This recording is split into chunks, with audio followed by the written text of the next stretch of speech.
সময় আইডি থেকে আপনি লিখেছেন, বাড়িতে মেহেদি গাছ থাকলে নাকি মেয়েদের বিবাহ হয় না, দয়া করে এই বিষয়টি জানাবেন।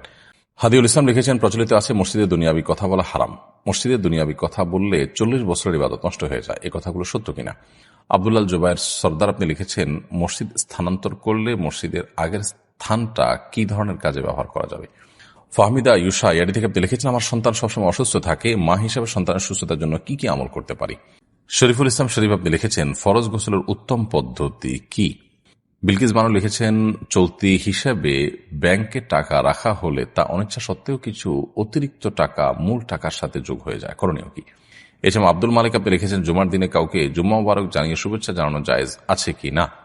তানজিনা মাহমুদ আপনি লিখেছেন, কোন মুসলিম ব্যক্তি মারা গেলে আলহামদুলিল্লাহ বলা নিয়ে শরীয়তের বিধান কি? খাসিকৃত পশু দ্বারা কোরবানি করা যাবে কিনা? আব্দুল গাফার লিখেছেন, শুধু শুক্রবার রোজা রাখা যাবে কিনা? গালিব আহমেদ লস্কর লিখেছেন, আমাদের মা বোনেরা বেশিরভাগই বসে বসে নামাজ আদায় করেন, তাদের কি নামাজ হবে? মনিরুল হক মল্লিক আপনি লিখেছেন, আমি ভারত থেকে বলছি, পড়াশোনার ক্ষেত্রে সব থেকে ফলপ্রসূ আমলের ব্যাপারে বলবেন। নাসরিন আক্তার লিখেছেন, মহিলারা কি পুরুষ ওস্তাদের কাছে আরবি শিক্ষা নিতে পারবে? কোন শিক্ষা দিয়ে কি হাদিয়া নেওয়া জায়েজ আছে? সোহেল মন্ডল লিখেছেন, ইন্ডিয়া থেকে বলছি, আমি একটা খ্রিস্টান বাড়িতে কাজ করি, তার বাড়ির খাবার খাওয়া যাবে কিনা? হালাল খাবার দিলে সেটা খেতে পারেন, তার খাবারে যদি হারাম কিছু না থাকে, অপবিত্র কিছু না থাকে, আপনি খেতে পারেন, কোনো অসুবিধা নেই। এছাড়া আব্দুল মালিক আপনি লিখেছেন, জুমার দিনে কাউকে জুম্মা মুবারক জানিয়ে শুভেচ্ছা জানানো জায়েজ আছে কি না? সাহাবীদের মধ্যে ঈদের দিনে পরস্পরকে অভিবাদন জানানো, শুভেচ্ছা জানানোর বিষয়টি প্রমাণিত। জুমার দিনে আলাদা করে কোনো শুভেচ্ছা বিনিময় বা অভিবাদন জানানো পরস্পরকে, এরকম কোনো বিষয় প্রমাণিত নয়।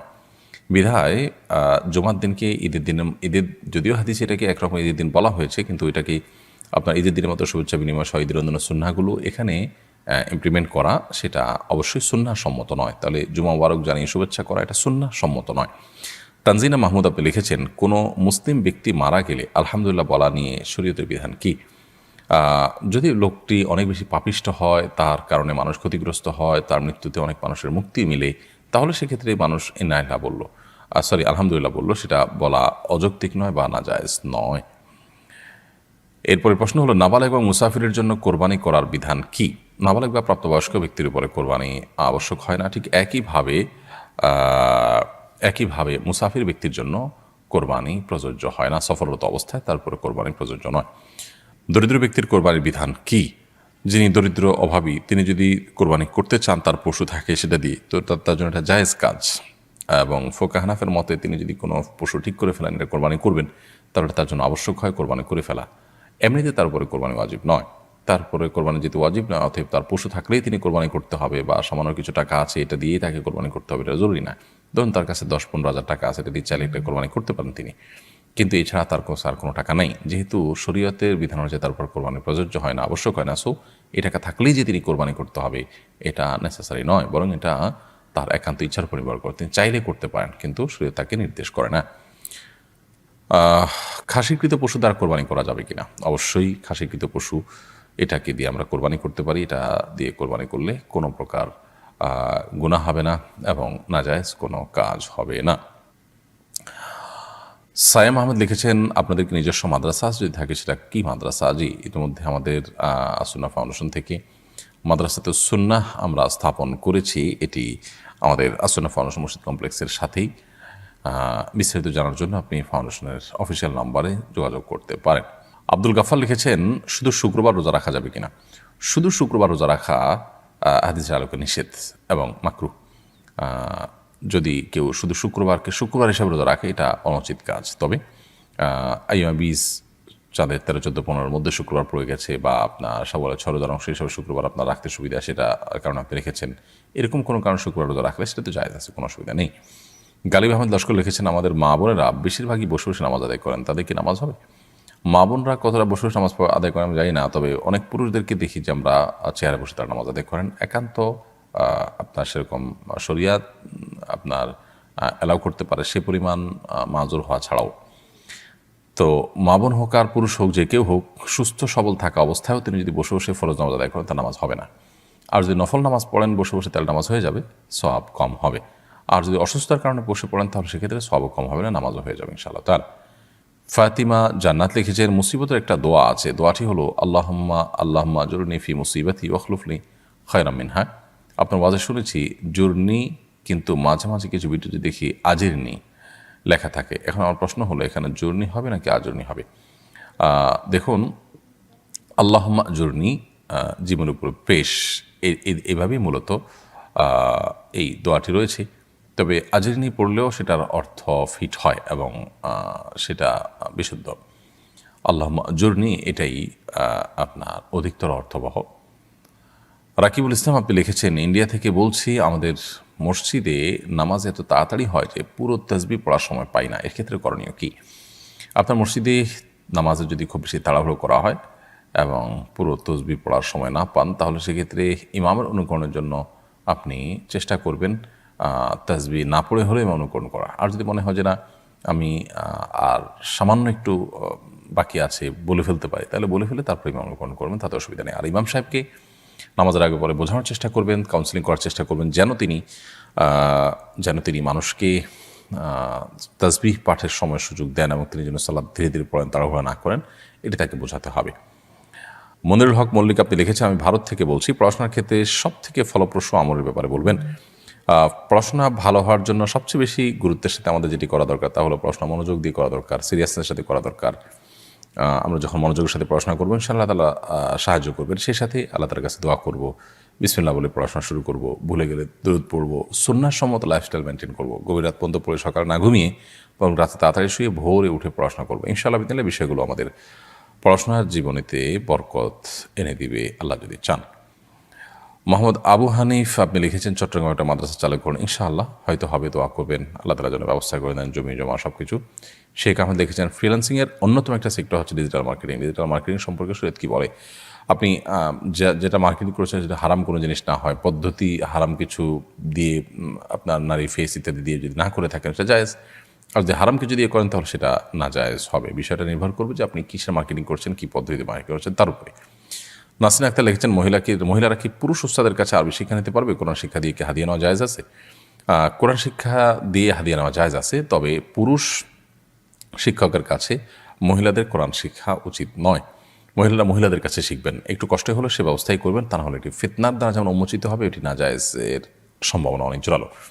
যদি এমন হয় যে না সেরকম ফিতনার কোনো আশঙ্কা নাই, অনেক বৃদ্ধ মানুষ বা আপনার মহিলা অনেক বৃদ্ধা, কিংবা আপনার মহিলার কোনো ব্যবস্থা নাই, মহিলা শিক্ষিকার কোনো ব্যবস্থা নাই, তাহলে সেক্ষেত্রে বহু শর্ত সাপেক্ষে সেটি জায়েজ হতে পারে, কিন্তু সাধারণত এটি জায়েজ হবে না, কারণ বিকল্প পথ সচরাচর থাকে। একটু কষ্ট হলেও আমরা বিকল্প পথ খুঁজে বের করতে পারি।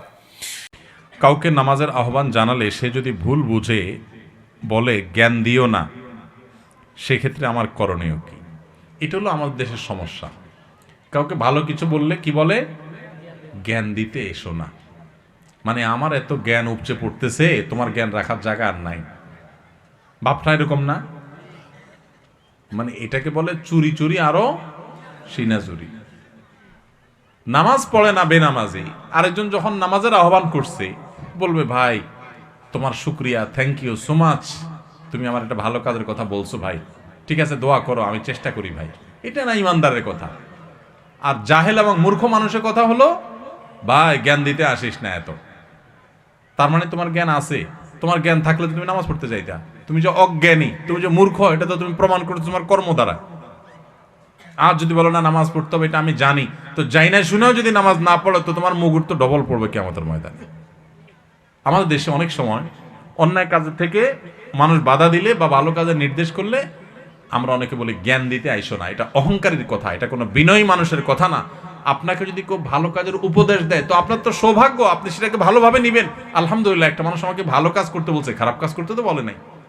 অতএব জ্ঞান দিতে আইসো না, এটা অহংকারীর কথা, এটা কোনো মুসলমানের কথা না। জ্ঞান দিতে আইসো না মানে কি?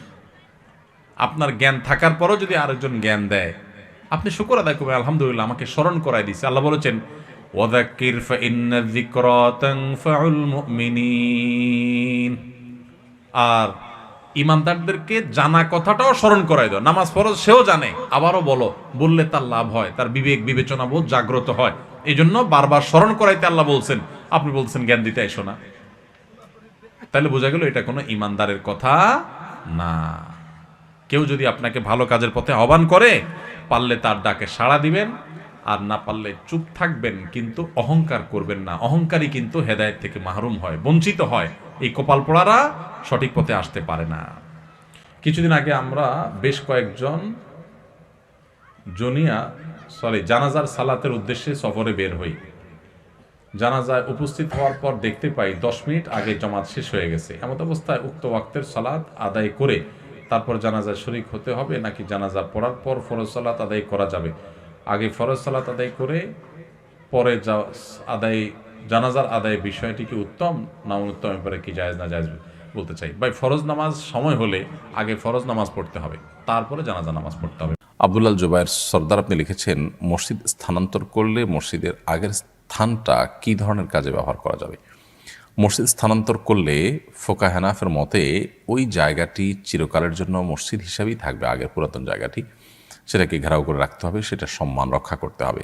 যদিও সৌদি আরবের সাবেক গ্র্যান্ড মুফতি এবং শেখ আব্দুল্লাহ বিন আব্দুল্লাহ বিন বাদর রহমাহুল্লাহ তিনি এক্ষেত্রে তিনি সহ সৌদি আরব উলামা ইকরাম বলেন যে না, ওই জায়গা যদি আর মসজিদ হিসাবে থাকার কোনো কারণ না থাকে, বসতি নাই সেখানে,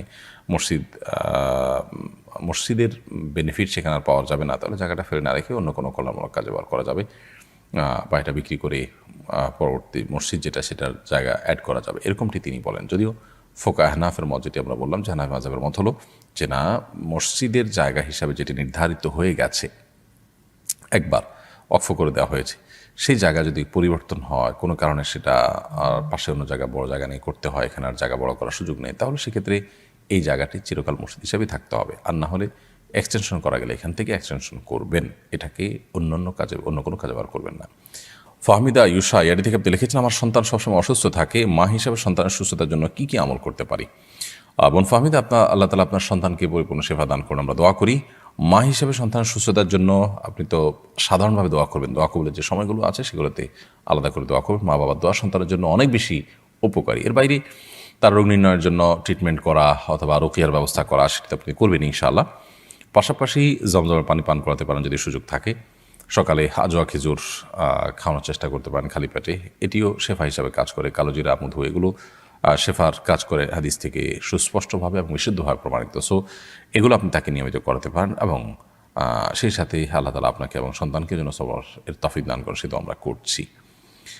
শরীফুল ইসলাম শরীফ আপনি লিখেছেন, ফরজ গোসলের উত্তম পদ্ধতি কি? ফরজ গোসলের উত্তম পদ্ধতি, সুন্নাহসম্মত পদ্ধতি, সেটাই উত্তম পদ্ধতি। আর সুন্নাহসম্মত পদ্ধতি হলো যে শরীরের কোনো জায়গায় অথবা কাপড়ে নাপাক লাগলে প্রথমে সেই জায়গাটাকে আলতো করে ধুয়ে ফেলতে হবে, পরিষ্কার করে ফেলতে হবে। এরপর শরীর এবং কাপড়ের উভয় জায়গার নাপাক জায়গাটাকে ধুয়ে ফেলার পর আপনি 2 হাতের কবজি 3 বার ধুয়ে কুলি করে নাকে পানি দিয়ে মুখ ধুয়ে 3 বার ঠিক উজু করার মতো করে মুখ হাত ধুয়ে মাথা মাসে করে উজু করবেন। শুধুমাত্র উজুর যে পাও ধোয়ার কাজটা বাকি রেখে এবার আপনি গোসল করে ফেলবেন। গোসল করে আপনি ওয়াশরুম থেকে বের হয়ে আসার সময় পাও টাকনো পর্যন্ত ধুয়ে বের হয়ে যাবেন। তাহলে সেক্ষেত্রে এটি হলো সুন্নাহসম্মত গোসল, অর্থাৎ উজু এবং গোসল একসাথে হয়ে গেল এই নিয়মে। আর এই নিয়মের ব্যত্যয় করে যদি আপনি ফরজ গোসল করেন তাহলে সেক্ষেত্রে গোসল হয়ে যাবে, কিন্তু সুন্নাহসম্মত না হওয়ার কারণে কারণে আপনি আলাদা সওয়াব পাবেন না, সুন্নাহ আদায় করার সওয়াব পাবেন না।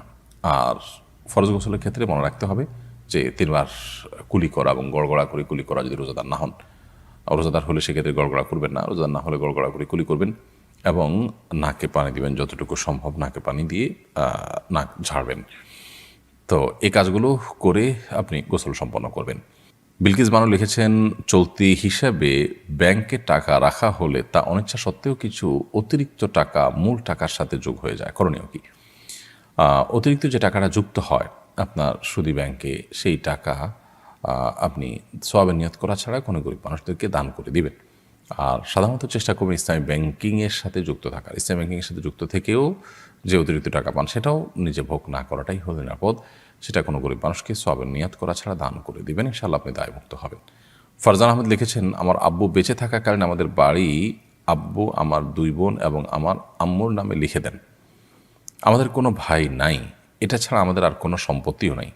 এই সম্পত্তির যেটুকু আম্মুর নামে আছে, আমার আম্মু কি বেঁচে থাকার কারণে আমাদের 2 বোনকে লিখে দিতে পারবেন? সন্তানদেরকে বাবা মা তো ডোনেশন বা গিফট করতেই পারেন, সেই জায়গা থেকে আপনার আব্বা দিয়েছেন, আপনার আম্মু যদি এখন লিখে দিতে চান লিখে দিতে পারেন। কিন্তু তার উদ্দেশ্য যদি হয় অন্য ওয়ারিসরা যেন না পায়, তাদেরকে ঠকানো বা তারা যেন না পান, তো সেটা অনুচিত কাজ হবে আসলে। আল্লাহ রাব্বুল আলামিনের প্রতি আমাদের এই বিশ্বাস থাকা উচিত যে রিজিকের মালিক আল্লাহ তাআলা। আমরা আমাদের কোনো সম্পদ কোনো ওয়ারিস পেতে পারে না আমার মৃত্যুর পর, শরীয়ত যেহেতু তার ভাগ রেখেছে সেটা যেন না পায় সেজন্য আমি এভাবে করে দিলাম, এমনটি করা অনুচিত। হ্যাঁ, আমার সন্তানরা অনেক অভাবী, তাদের আসলে বিকল্প কোনো পথ নাই, সেই জায়গা থেকে তাদেরকে আমি গিফট করে দিলাম, এটা জায়েজ আছে। অন্যকে ঠকানো বা অন্য যেন না পায় সেটা উদ্দেশ্য না। উদ্দেশ্য হলো এদের আসলে এই সবটুকুই এদের না হলে নয়, এ পর্যায়ের তারা কষ্টে আছে, তাহলে তাদের জন্য আমি এটা দিয়ে দিলাম, সেটা জায়েজ আছে। তবে কিছুটা সম্পদ হলেও যদি রেখে দেওয়া হয় অন্যান্য ওয়ারিসদের জন্য সেটা সর্বোত্তম। নূর মোহাম্মদ আপনি লিখেছেন, সফরে বের হলে সফর পরিমাণ দূরত্ব অতিক্রম করলে কসর পড়তে হবে নাকি বাসা থেকে বের হওয়ার পর থেকেই কসর করা যাবে? সফরে বের হলে আপনি সফরের পরিমাণ দূরত্ব অতিক্রম করার পর কসর প্রযোজ্য হবে, বাট এরকম না। বরং আপনার নিজের বাসা শুধু নয়, বাসার পাশাপাশি আপনার নিজের যে মহল্লার এরিয়া আছে, আপনার একটা মহল্লার একটা এলাকার নাগরিক যে সুবিধা সাধারণত থাকে, এই পুরো সুবিধা সম্বলিত যে এলাকা আছে, ধরুন আপনি কোনো উপজেলায় থাকেন, উপজেলা পরিষদ পার হলেন, আপনি কোনো সিটি কর্পোরেশন এরিয়া থাকেন, সেটা এরিয়া পার হলেন, তো আপনি কোনো ইউনিয়নে থাকেন, সেই ইউনিয়ন পার হয়ে গেলেন, তো এরকম নিজস্ব যে এরিয়া আছে এই এরিয়া যখন আমরা ক্রস করে চলে যাব তখন আমাদের কসরের এই সুবিধা বা সফরের বিভিন্ন বিধিবিধান আমাদের জন্য প্রযোজ্য হবে এবং সবগুলো আমাদের জন্য তখন কার্যকর হবে। এমডি ফারহান সানি আপনি লিখেছেন, আপনার স্কিল ডেভেলপমেন্ট কোর্সগুলো অনলাইন ভিত্তিক করলে আমরা খুবই উপকৃত হতাম, যদি এ বিষয়ে কিছু বলতেন। দেখুন, অনলাইনে সব কিছু শেখানো সম্ভব হয় না। আমাদের স্কিল ডেভেলপমেন্ট ইনস্টিটিউটের ওয়েব ডেভেলপমেন্ট কোর্স সেটা অনলাইন ভিত্তিক।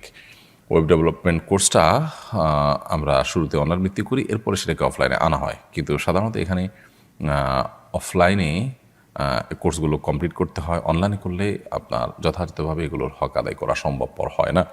যেখানে অনলাইনে করা সম্ভব সেখানে আসলে আমরা অনলাইন করার চেষ্টা করি। রিজন হাসান তাসিন আপনি লিখেছেন, নিজের হায়াত থেকে বাবা মা অথবা প্রিয়জনের হায়াত বাড়িয়ে দেওয়ার দোয়া করলে কি গুনাহ হবে? এরকম দোয়া আসলে কোনো অর্থবহ দোয়া নয়। কারণ আসলে আপনার হায়াত থেকে বাড়িয়ে আরেকজনকে দিবেন, বা কেউ কারোর হায়াত থেকে কমানো হবে, আরেক জায়গায় প্লাস করা হবে, মাইনাস করা হবে, এরকম কোনো অপশন নেই, আসলে আমাদের হাতে অন্তত নেই। আল্লাহ সুবহানাহু ওয়া তাআলা প্রত্যেকের জন্য যা বরাদ্দ রেখেছেন তিনি তাই ভোগ করবেন, কারণ সুন্নাহ সেটাই বলে। অতএব এরকম দোয়া করা অমূলক দোয়া, এ দোয়া অর্থবহ কোনো দোয়া নয়। আমরা যেটি করতে পারি সেটা হলো যাদের নেক হায়াত বৃদ্ধি চাই তাদের জন্য আমরা আল্লাহর কাছে দোয়া করবো, আল্লাহ তার হায়াত বৃদ্ধি করে দেন, তাকে নেক হায়াত দেন, দীর্ঘদিন তাকে আপনি ইমানের সাথে বাঁচিয়ে রাখেন, আমলের সাথে বাঁচিয়ে রাখেন, সেই দোয়া আমরা করতে পারি। কিন্তু অমুকের হায়াত থেকে আমার নিজের হায়াত থেকে আপনি কমায় তাকে বাড়ায় দেন, এটার কোনো প্রয়োজন নেই, কারণ আল্লাহর কাছে তো অভাব পড়েনি যে আমারটা কমায় তাকে বাড়ায় দিতে হবে।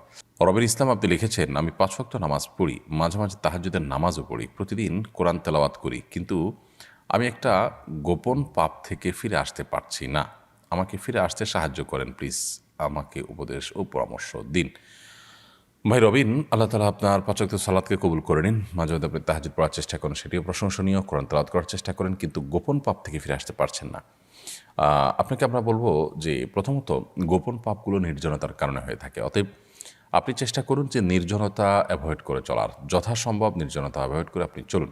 বিশেষ করে নির্জন কক্ষে একাকী থাকা, এই ব্যাপারটা থেকে আপনি যথেষ্ট সতর্ক থাকেন, কারণ শয়তান তখন আপনাকে প্ররোচিত করে। দ্বিতীয়ত, আপনি কোনো পাপাচারে লিপ্ত হলে সেই পাপাচার থেকে বাঁচার বন্ধ করার যে পথ আছে সে পথে, যেমন যদি মাস্টারবেশনের বদভ্যাস থেকে থাকে তাহলে আপনার বিয়ে একটা উত্তম সমাধান, আপনি খুব দ্রুততার সাথে বিয়ের উদ্যোগ নিন এবং নিজের চরিত্রকে হেফাজতের ব্যবস্থা করুন।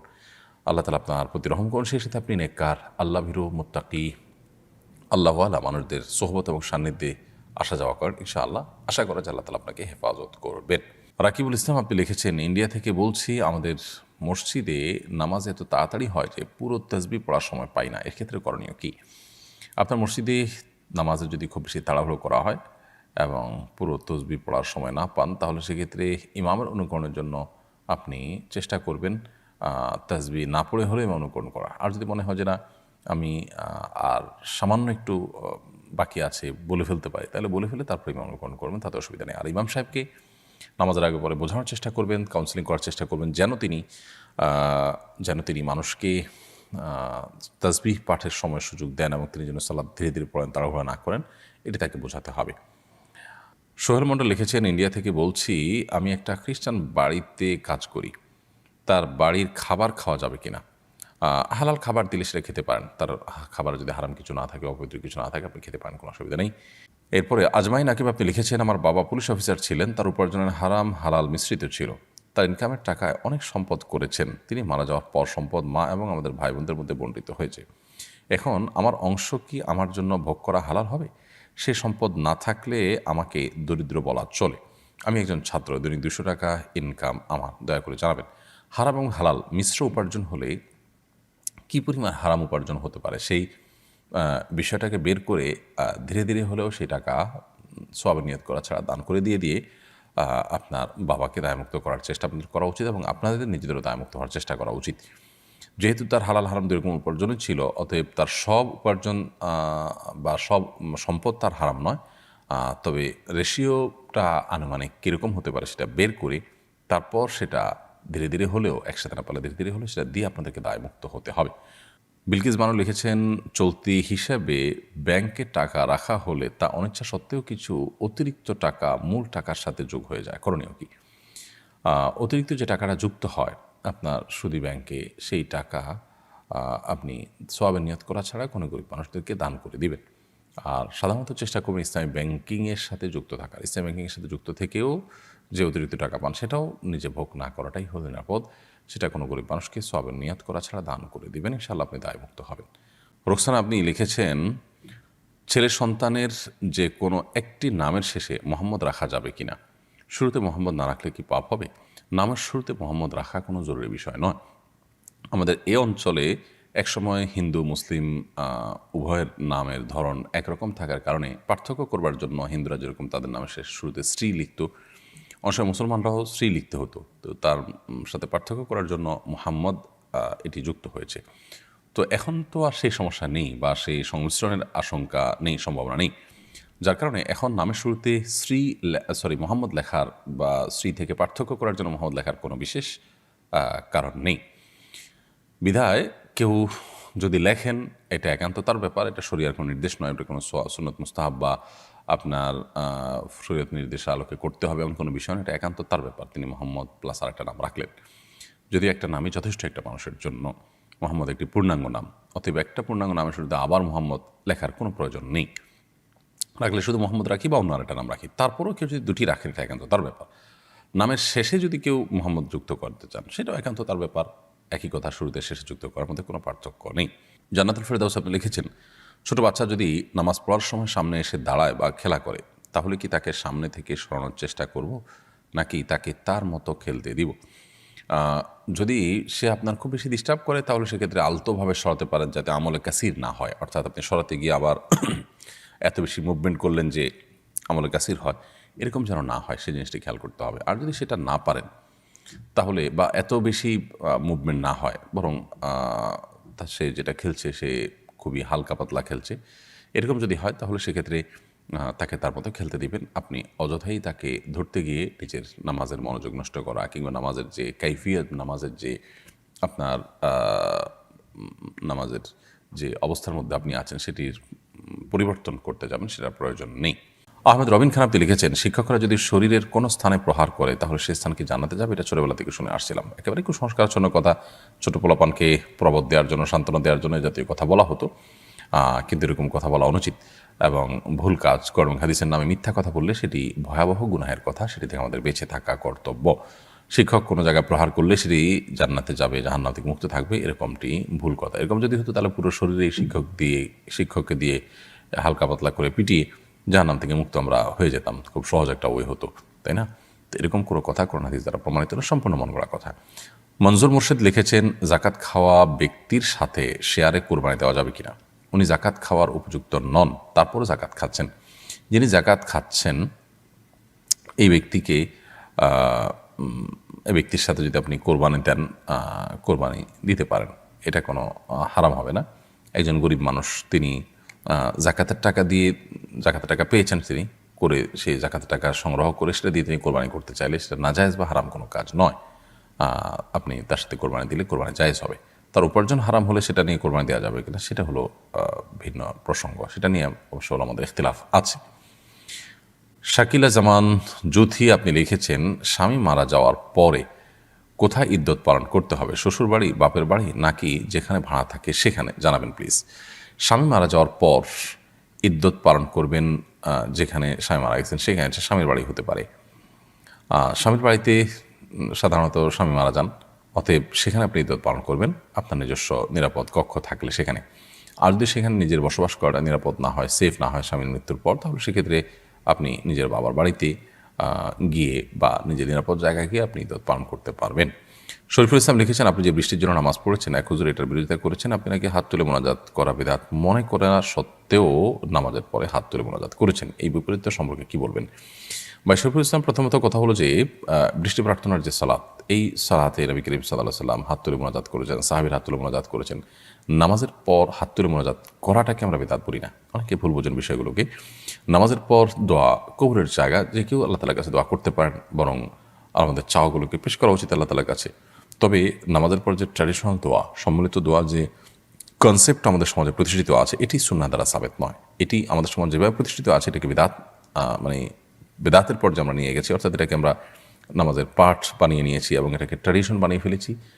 এর বাইরে আমরা নামাজের কথা চিন্তাও করতে পারি না। পুরো সমাজের চিত্র এরকম, সেজন্য সেটিকে আমরা বেদাত মনে করি।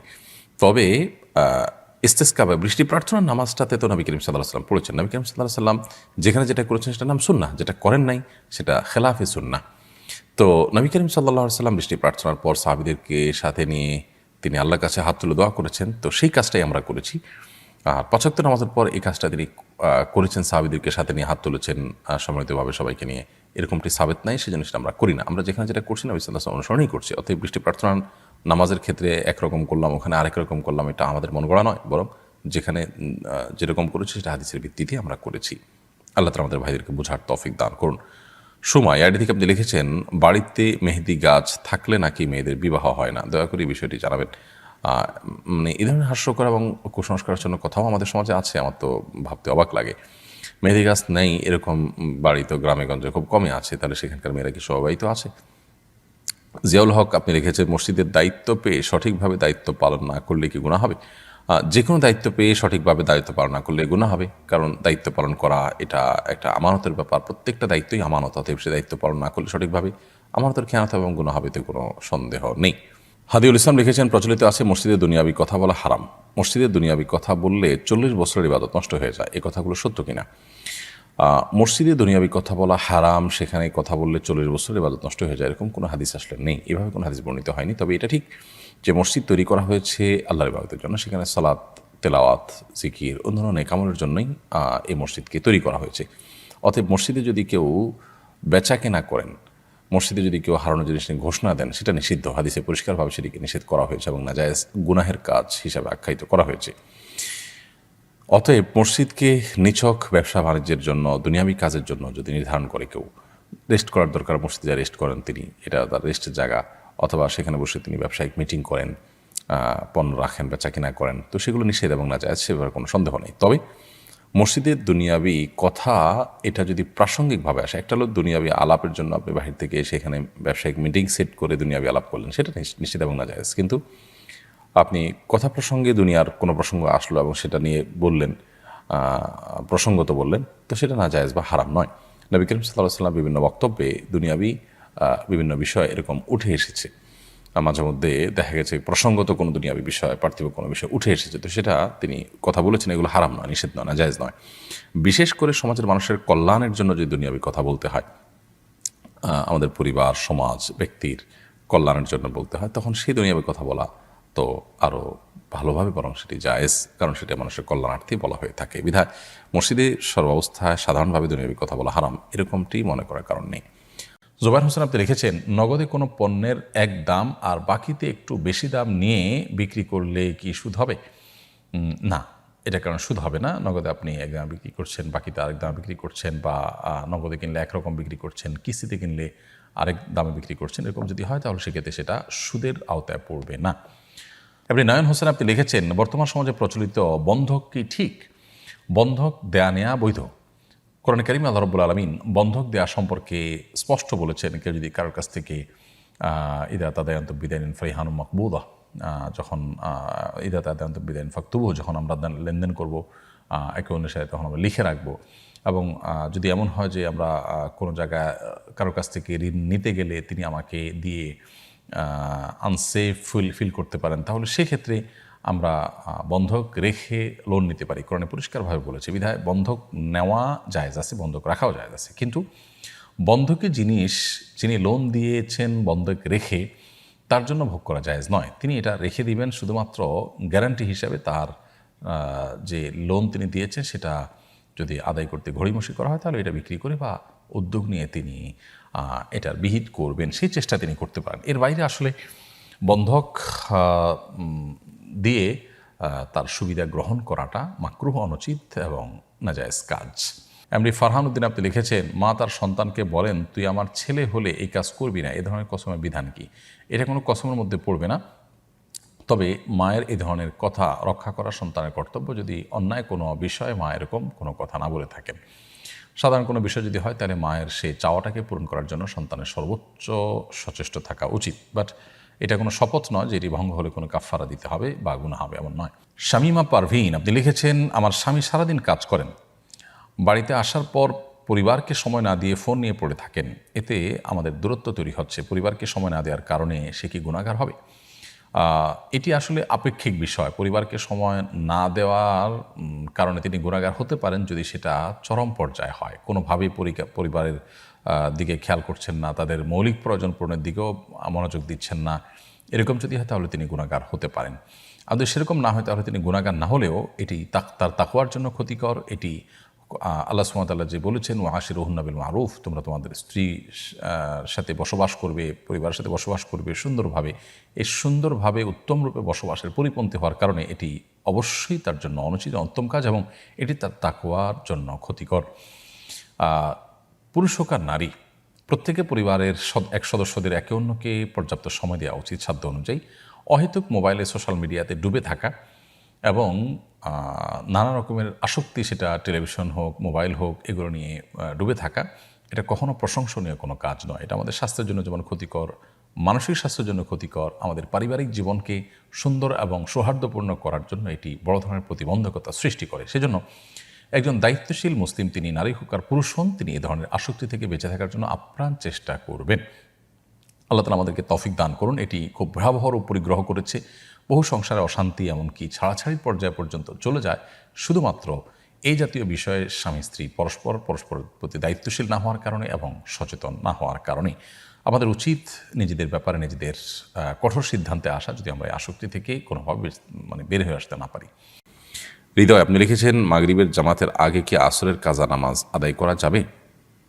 মাগরিবের জামাতের ঠিক আগ মুহূর্তে যদি হয়, সূর্য ডুবছে তখন করা জায়েজ হবে না। সূর্য ডুবে গেছে, মাগরিব রক্ত হয়ে গেছে, তারপর চাইলে আপনি কাজা করতে পারেন যদি সুযোগ থাকে। আর না হলে সূর্য ডুবার যথেষ্ট আগে, ধরুন সূর্য ডুবার 15 মিনিট আগে, 20 মিনিট আগে আপনি আসরের নামাজ কাজা থাকলে সেটি পড়লেন, সেটি আদায় করতে পারেন, কোনো অসুবিধা নেই। এমনি ফিরোজ আলম খান আপনি লিখেছেন, তেঁতুল গাছের কাঠ দিয়ে ঘর বানানোর ব্যাপারে কি কোনো নিষেধাজ্ঞা আছে? এটা কি অশুভ? না, এরকম কোনো অশুভ নাই। যে কোনো গাছের কাঠই আমরা আমাদের ঘর বাড়িতে লাগাতে পারবো, এতে কল্যাণের কোনো ব্যাপার নেই। আমরা যদি এরকম কোনো কিছু মনে করে থাকি, সেটা একান্তই আমাদের কুসংস্কার ছাড়া আর কিছুই নয়। ইমরান খান লিখেছেন, আমার মা ইন্তেকাল করেছেন, মামারা শহরে যে বাসায় থাকেন সেটা আমার নানুর নামে হওয়ায় সবাই এর অংশীদার। মামা আমাদের অংশটুকু তাদের নামে লিখে দেওয়ার জন্য চাপ দিচ্ছেন, ছোট খালাও বলছেন লিখে দেওয়ার জন্য, কিন্তু আমি রাজি নই। এই কারণে মামারা আমাদের সঙ্গে সম্পর্ক ছিন্ন করেছেন। এখন আমার করণীয় কি, পরামর্শ কামনা করছি। আপনার নানুর নামে যে জায়গাটা ছিল, সেই জায়গাটা যদি আপনার নানুর হয়ে থাকে বা আপনার নানা থেকে আপনার নানু পেয়ে থাকেন, অর্থাৎ তিনি যদি মালিক হয়ে থাকেন, তাহলে আপনার মা সেটার ওয়ারিস। অতএব আপনার নানির মৃত্যুর পর যদি আপনার মায়ের মৃত্যু হয়ে থাকে, তাহলে সেখানে তার অংশীদারিত্ব নিশ্চিত হয়ে যায়। আর আপনার নানুর জীবদ্দশায় যদি আপনার মার ইন্তেকাল হয়ে যায়, তাহলে কিন্তু সেখানে আপনাদের কোনো অংশীদারিত্ব নেই। তাহলে এখানে কয়েকটা কয়েকটা ভাগ হয়ে গেল। সম্পদটা যদি আপনার নানুর হয়ে থাকে, আপনার নানা থেকে পেয়েছেন বা তিনি নিজের বাবার বাড়ি থেকে পেয়েছেন, যেভাবে পেয়েছেন তার হয়ে থাকে, তাহলে আপনার মা সেখানে ভাগ থাকতে পারে। আপনার নানুর নামে কিন্তু সম্পদটা আসলে আপনার মামা নিজের টাকায় কিনেছেন, জাস্ট মায়ের নামে রেখেছেন, এরকম যদি হয় তাহলে সেখানে কিন্তু আপনাদের কোনো অংশ থাকবে না। তো আপনার নানুর নামে যেটি, সেটি আপনার নানু আপনার নানা থেকে পেয়েছেন বা নিজে কিনেছেন, অর্থাৎ আপনার মামাদের নয় অ্যাটলিস্ট, সেরকম যদি হয় তাহলে সেক্ষেত্রে সেখানে আপনার মায়ের অংশ থাকবে। যদি আপনার নানু মৃত্যুর পর আপনার মায়ের মৃত্যু হয় তাহলে সেক্ষেত্রে আপনাদের ভাগ আছে। সেই ভাগ দেওয়ার জন্য যদি আপনাদেরকে চাপ দেয় মামা বা খালারা, তো সেই চাপ মানতে আপনারা বাধ্য নন। এক্ষেত্রে আপনার মামারা যদি আপনাদের সাথে সম্পর্ক ছিন্ন করেন বা সম্পর্ক নষ্ট করেন, সেক্ষেত্রে তারা গুনাহগার হবেন, এটা তাদের দোষ। তবে আপনারা তাদের জন্য স্যাক্রিফাইস করতে পারলে, সুযোগ থাকলে আপনারা করবেন। যদি করার প্রয়োজন হয়, তারা অভাবী হয়, নিঃস্ব হয়, আল্লাহ আপনাদেরকে স্বাবলম্বী করে থাকেন, সেটা আপনাদের চেষ্টা করা কর্তব্য। যদি আপনাদের সেরকম অবস্থা থাকে, আপনারা অবস্থাশালী, তারা দুর্বল, এরকম যদি হয়। আর যদি সেরকমটি না হয়, এমনকি সেটা হলেও আপনার জন্য বাধ্যতামূলক নয়, আমি জাস্ট উত্তম অনুত্তম বলেছি, এটা করতে পারলে ভালো হয় যদি তারা দুর্বল থাকেন। আদারওয়াইজ এটা আপনাদের জন্য না জরুরি, না আবশ্যক। এর কারণে তারা যদি মনক্ষুণ্ণ হন, সম্পর্ক নষ্ট করেন, সেটা একান্ত তাদের ব্যাপার এবং তারা গুনাহগার হবেন। এরপরে আজমাইন আকিব আপনি লিখেছেন, আমার বাবা পুলিশ অফিসার ছিলেন, তার উপার্জনের হারাম হালাল মিশ্রিত ছিল। তার ইনকামের টাকায় অনেক সম্পদ করেছেন। তিনি মারা যাওয়ার পর সম্পদ মা এবং আমাদের ভাই বোনদের মধ্যে বণ্টিত হয়েছে। এখন আমার অংশ কি আমার জন্য ভোগ করা হালাল হবে? সে সম্পদ না থাকলে আমাকে দরিদ্র বলা চলে। আমি একজন ছাত্র, দৈনিক 200 টাকা ইনকাম আমার, দয়া করে জানাবেন। হারাম এবং হালাল মিশ্র উপার্জন হলে কী পরিমাণ হারাম উপার্জন হতে পারে, সেই বিষয়টাকে বের করে ধীরে ধীরে হলেও সেই টাকা সওয়াবের নিয়ত করা ছাড়া দান করে দিয়ে আপনার বাবাকে দায়মুক্ত করার চেষ্টা আপনাদের করা উচিত এবং আপনাদের নিজেদেরও দায়মুক্ত হওয়ার চেষ্টা করা উচিত। যেহেতু তার হালাল হারাম দুরকম উপার্জনই ছিল, অতএব তার সব উপার্জন বা সব সম্পদ তার হারাম নয়। তবে রেশিওটা আনুমানিক কীরকম হতে পারে সেটা বের করে তারপর সেটা ধীরে ধীরে হলেও, একসাথে না পারলে ধীরে ধীরে হলেও সেটা দিয়ে আপনাদেরকে দায়মুক্ত হতে হবে। গোলাম মোস্তফা এর দিকে আপনি রেখেছেন, আমি 6,000 টাকা কোরবানির জন্য রেখেছিলাম, কিন্তু ঋণের চাপে সে টাকা দিয়ে ঋণ আদায় করেছি, এখন টাকা নেই, আমাকে কি কোরবানি আদায় করতে হবে? না, আপনার জন্য কোরবানি করা আবশ্যক নয়। আপনি বরং ঋণ করে যদি কোরবানি করতে হয় এবং সেটাকে যদি আপনার আদায় করা আপনার জন্য টাফ হয়, তাহলে সেটা আপনার জন্য জরুরি নয়। কোরবানি করাটাকে আমরা প্রত্যেকটা মানুষ নিজের জন্য আবশ্যক করে ফেলেছি, অথচ এটি যদি কেউ আর্থিকভাবে দুর্বল থাকেন বা ঋণগ্রস্ত থাকেন, তার জন্য আবশ্যক হয় না। সাদিয়া আপনি লিখেছেন, আমার সন্তান গর্ভে মারা গিয়েছিল, তার আকিকা কি দিতে হবে? বিচার দিবসে আমার এই সন্তানকে কি তার বাবার পরিচয়ে ডাকা হবে? আপনার সন্তান যিনি গর্ভে মারা গিয়েছেন, আল্লাহ তাআলা তার কষ্ট আপনাকে সইবার শক্তি দান করুন। গর্ভে মারা গেলে সে সন্তানের আকিকা দেওয়ার কোনো প্রয়োজন নেই। আকিকা দেওয়ার পর সপ্তম দিন পর্যন্ত থাকলে তখন, জন্মের পর সপ্তম দিন পর্যন্ত থাকলে তখন আকিকা দেওয়ার প্রশ্ন আসবে। আর অবশ্যই কিয়ামত দিবসে তাকে তার বাবার সাথে সম্বন্ধ করে ডাকা হবে ইনশাআল্লাহ তাআলা। একজন বয়স্ক 60 মহিলা শারীরিকভাবে অসুস্থ, একসময় তার পর্যাপ্ত টাকা ছিল, হজ করার মতো কিছু এখন নেই। তার হজে যেতে হলে নিজের সাথে যাওয়ার মতো আর্থিকভাবে সামর্থ্য এবং মাহরাম কোনোটাই নেই। তার সামান্য কিছু জমি অবশিষ্ট আছে, সে জমি বিক্রি করে যাওয়া কি উচিত? তার ভরণ পোষণ বা পরবর্তী কোনো চিকিৎসার দায়িত্ব নেওয়ার মতো কেউ নেই, বর্তমানে কি তার উপরে হজ ফরজ হবে? দেখুন, এই প্রশ্নটা হাজারো মানুষের। আমি আলোচনার মধ্যে বলেছি, আমাদের দেশে হজ মানুষ বুড়ো বয়সে করে, রিটায়ারমেন্টের পরে করে। টাকা আসার পর প্রথম কাজ হলো বিসমিল্লাহতে, কাজ হলো বিয়ে শাদী করা, এরপরে কাজ হলো ঘরবাড়ি করা, তারপরে ব্যাংক ব্যালেন্স করা, পোলাপান হবে, এরপরে শেষে আমরা একদম শেষে আর কোনো কাজ বাকি নেই, এবার যে হজটা করি। যারা হজ করেছেন তারা জানেন, এখন হজের মৌসুম চলছে। পৃথিবীতে যত দেশের মানুষ হজ করতে আসে, হজের মধ্যে সবচেয়ে বেশি বৃদ্ধ হাজি দেখা যায় বাংলাদেশে। অন্য কোনো দেশের হাজিদের মধ্যে এই অবস্থা দেখা যায় না। বাংলাদেশে হাজিদের দেখা যায় থাকার কথা আরাফাতে, হাজি বসে আছে মিনায়, থাকার কথা মুজদালিফায়, হাজি বসে আছে মিনাতে, আরাফাতে। আমি গত কয়েক বছর আগে, বেশ কয়েক বছর আগে একদিন আরাফাত থেকে ফিরে এসে মুজদালিফা থেকে ঈদের দিন সকালে জামরাতে পাথর মারার দিকে যাচ্ছি, সবাই লক্ষ লক্ষ হাজি একদিকে মুভ। তো আমি একটা পাহাড়ের পাদদেশে একজন বৃদ্ধকে দেখলাম শুয়ে আছেন, গভীর ঘুম। ঘুমের স্টাইল দেখে বোঝা যাচ্ছে উনি গত 1-2 দিন ধরে এই জায়গাতে মনে হয় আছেন, আশপাশটা দেখে বোঝা যাচ্ছে, ব্যাগ ট্যাগ ওইভাবে, এবং ওনার ব্যাগের মধ্যে বাংলাদেশের ফ্ল্যাগ, পতাকা দেখে বুঝলাম আমার দেশি চাচা। গেলাম কাছে, যা গায়ে হাত দিয়ে বললাম, বাবাজি আপনি এখানে আছেন, আপনি মুজদালিফায় যান নাই, রাত্রে ছিলেন না? বলেন আমি তো এখানে 2-3 দিন ধরে আছি। তাই বললাম আপনি আরাফাতে যান নাই? বলেন না, আমি এখানে আছি 2 দিন ধরে। তাই বললাম বাবা, হাদিসে আসছে হজই হলো আরাফাতে অবস্থান, আল হজ্জ আরাফা, আরাফাতে অবস্থান করাটাই হলো হজের মূল কাজ, ফরজ কাজ। তাহলে আপনার হজই তো হয় নাই আপনি এখানে বসে থাকলে। আমাকে কি জবাব দিয়েছে জানেন? বৃদ্ধ লোকটা আমাকে বললো, তোমারে বলছে বেটা হজ হবে না, বাংলাদেশ থেকে এত টাকা খরচ করে আসছে, আমি হজ হবে না, তুমি বললেই হয়ে গেল। উনি আমাকে একেবারে তুড়ি মেরে উড়িয়ে দিলেন। পরে আমি দেখলাম কথা বাড়াইলে মাইদুরে খাওয়া লাগতে পারে, আমি চলে গেলাম।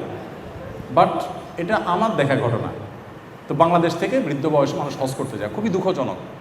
হজ করার পারফেক্ট বয়স হলো যখন আপনি শক্ত থাকবেন তখন, কারণ এটা পরিশ্রম সাধ্য একটা কাজ, মাইলকে মাইল হাঁটা লাগবে আপনাকে, বৃদ্ধ মানুষরা পারে না।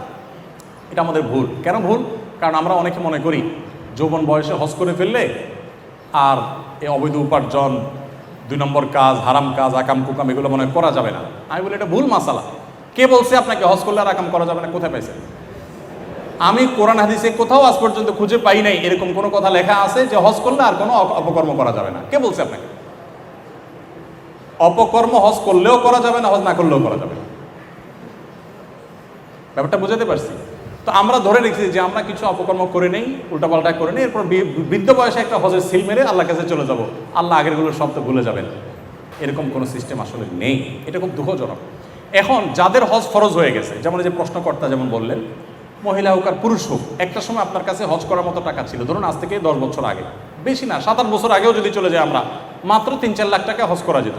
এমনকি কোভিডের আগেও যদি চলে যায় অনেক অল্প টাকায় 4 লাখ টাকা হজ করা যেত একসময়। আরও আগে যদি চলে যায়, 8-10 বছর আগে 2 লাখ টাকা হজ করা যেত। তখন আপনার কাছে 2 লাখ 3 লাখ টাকা ছিল, আপনি চাইলেই টাকাটা জমা দিয়ে হজে যেতে পারতেন।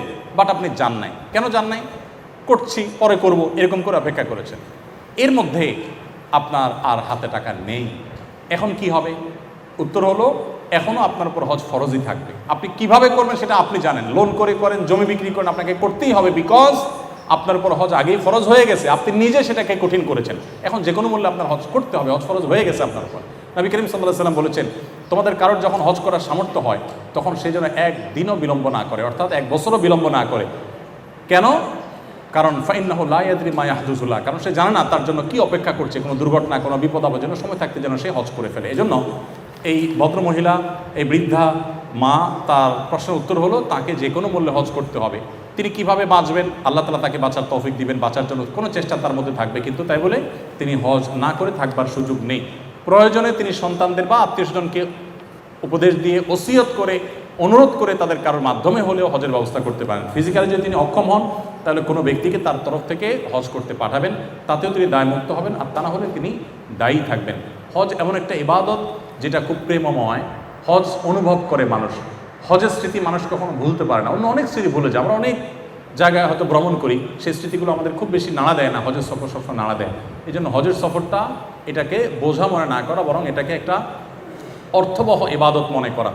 দেখুন, হাজি সাহেবরা হজের শুরুতে লাব্বাইক বলে না, তালবিয়া পড়ে কি দিয়া? লাব্বাইক আল্লাহুম্মা লাব্বাইক। লাব্বাইক মানে কি? লাব্বাইক আমরা ক্লাসে যখন স্যাররা রোল কল করেন, আমরা যেরকম বলি ইয়েস স্যার, প্রেজেন্ট স্যার ইত্যাদি, এটাই আরবিতে হলো লাব্বাইক। এখন প্রশ্ন হলো, হাজিরা যে লাব্বাইক বলছেন তাদেরকে কে রোল কল করছে? তারা যে লাব্বাইক বলল, আল্লাহ কোথায় রোল করেছেন, কল করেছেন, কখন করেছেন? আল্লাহ কোরআনে বলেছেন, দেখুন মিলান আপনি কোরআনের সাথে। আল্লাহ বলেছেন ওয়াদ্দিন ফিন্নাসি বিল হজ।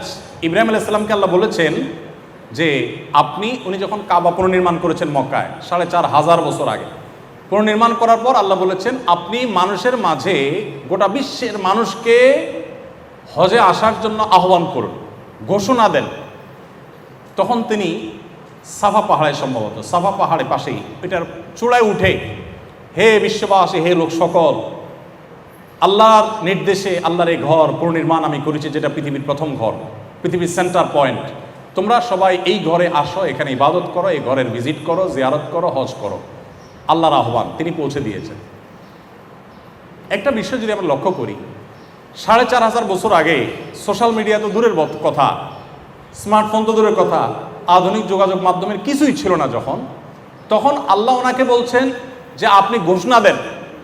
এই বাক্যের পরের অংশটা আরো ইন্টারেস্টিং। আল্লাহ বলছেন যে আপনার ঘোষণা শুনে, আপনার ঘোষণা পেয়ে, ইয়াতুকা রিজালান ওয়া আলা কুল্লি দামিরিন ইয়াতিনা মিন কুল্লি ফাজ্জিন আমিক, পৃথিবীর বিভিন্ন প্রান্ত থেকে, দূর দূরান্ত থেকে, বিভিন্ন জায়গা থেকে, সব দিক থেকে মানুষ নানা রকমের বাহনে চড়ে আসবে এখানে।